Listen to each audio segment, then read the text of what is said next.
In 2017, the German newspaper Die Zeit compared the work of African migrants in modern Italy to slavery, highlighting that labor on plantations in harsh conditions yields a mere 35 euros per day.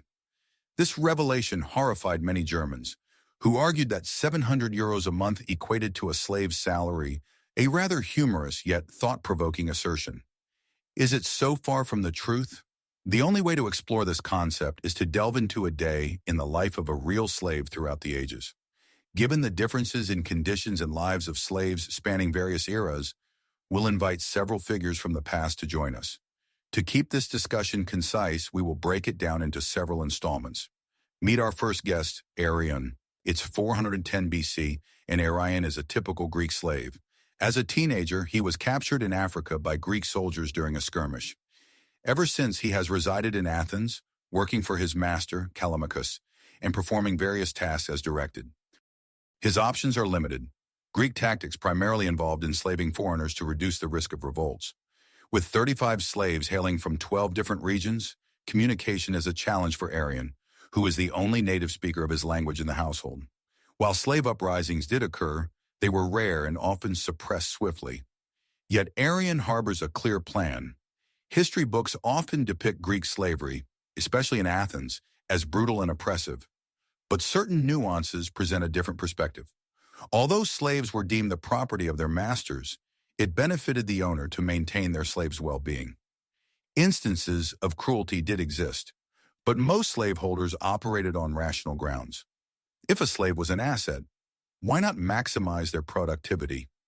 Moreover, the Athenian legal system recognized that harm to a slave could anger the gods, leading to severe penalties for a slave owner who caused death or injury. Thus, while Callimachus could exert authority over Arrian, he still had to invest in his upkeep. Arrian, being a skilled worker, quickly caught Callimachus's attention for his capabilities in construction. As a builder, Arrian worked on the renovations of the Erechtheion temple alongside free citizens, earning a salary comparable to theirs. Typically, he might pay a portion of his earnings to Callimachus' common practice in a system where both parties benefited. The Greeks understood that willing labor produced better outcomes, and many skilled slaves like Arrian thrived in jobs that closely resembled those of free men. Historically, it was documented that a construction worker, whether free or enslaved, could earn a fair wage. In a typical month, Arrian could earn about 62 drachmas. Assuming Callimachus took half, Arrian would have approximately 30 drachmas to spend each month. In the 5th century BC, these drachmas could procure about 3. 5 liters of olive oil, 10 kilograms of barley, or even half a sheep, allowing Arrian to live reasonably well. While the prospect of being sold or mistreated by a master lingered, Athenian laws began to protect slaves and offered avenues for manumission. A slave could request a change of ownership if they could prove mistreatment and, through negotiation, could seek freedom. For many slaves like Arrian, the journey to emancipation often involved striking a deal with their masters, who might not object to financial arrangements favoring both parties. Arrian, familiar with the community savings initiative known as Eranos, participated in this informal banking system, allowing him to pool resources with fellow slaves and save towards his freedom. While purchasing one's freedom could be costly, many former slaves continued contributing to Eranos to ensure their peers could also aspire towards emancipation. In summary, Arrian's experience as a slave in Athens presents a multifaceted view of the institution of slavery in ancient Greece. While not devoid of hardship, many slaves lived and worked in conditions that, while oppressive, still allowed for moments of agency and resilience. This account is one of many, shedding light on the intricate dynamics of slavery in the past, a period when human worth was often measured differently than it is today. The year is 1860, our Eric Mbappe is only 20, and it's happening on an ordinary cotton and corn plantation near the city of Birmingham, Alabama. Killian is a hereditary slave in the family of Jim Underwood. As is often the case, Eric's father was a white master and his mother was a slave. However, it is forbidden to talk about it. The master's wife will give him a dressing down, and therefore the slaves will get it. In general, the situation is quite typical for the United States of that time. A good half of the slave owners had children with female slaves. However, they were treated differently. Indeed, in 1832, Alabama passed a law on the limited literacy of slaves. With the exception of Maryland and Kentucky, similar laws were in effect in all southern states. In short, the law forbade teaching blacks writing and reading under threat of fines and sometimes even flogging. However, the reality was often different. Eric's mother worked as a cook in the owner's house and had a lot of free time. Mr. Underwood is also not a fool and understood that this time could be used wisely. Therefore, Jim taught her writing and addition so that the woman would keep records of the plantation and do a little bookkeeping. This practice existed in tens of thousands of slave-owning families. After all, the planters were only interested in money, and if slaves can bring money by learning to count, then why not? Our Eric also knew how to read, and his first book was, of course, the Bible, because America at that time was, well, a very religious country. Mr. Manderwood was horrified that there might be people who were not involved in Christ next to him, so every Sunday he gathered all the slaves and read the Bible to them. Initially, our Eric didn't give a damn about the postulates, but like many black guys, he was jealous of the white children of Manderwood who read books and study. Eric asked the owner for a Bible, correlated the words spoken by the owner with the inscriptions in the book from memory, and slowly learned and at the same time taught other children of slaves from the plantation. In the USA at that time, school games were common among black youth. African American children imitated whites, sat in a circle, chose a teacher, and tried to make out letters and numbers. It often worked. Of course, all this happened only in his spare time, because 12 hours a day, 7 days a week, our Eric worked for the owners. His task was pigs. Despite the fact that the vast majority of Alabama's industry was cotton, there were plenty of cornfields, and at the same time pigs, which were most often raised for themselves. It's our Eric who takes care of the pigs, and for that he got the only spanking of his life.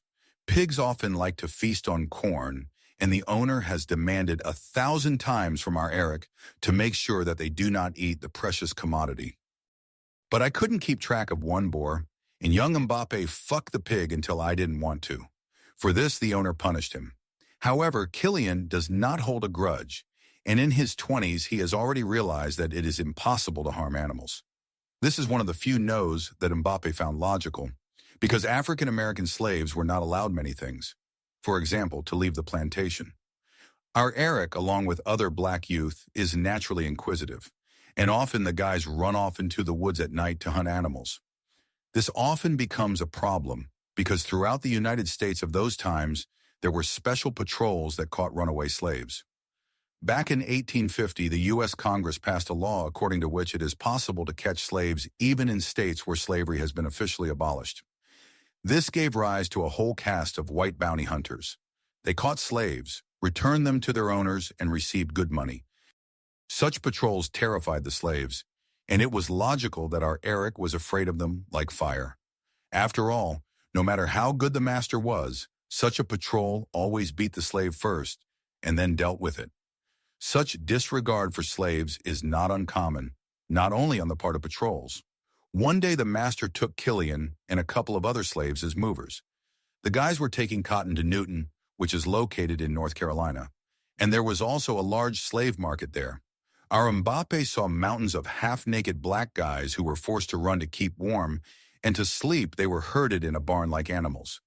Even in winter, no one bothered with clothes, and it was only before the slaves were sold that they tried to make them look marketable. Most often the sellers were Europeans, who in fact put the United States on the slave needle. For the first ship with African Americans parked at Cape Camford in Maryland back in 1619. The ship belonged to pirates who took the slaves from the Portuguese. The Portuguese, in turn, brought slaves to Mexico and South America, where there were 10 times more African Americans than in North America.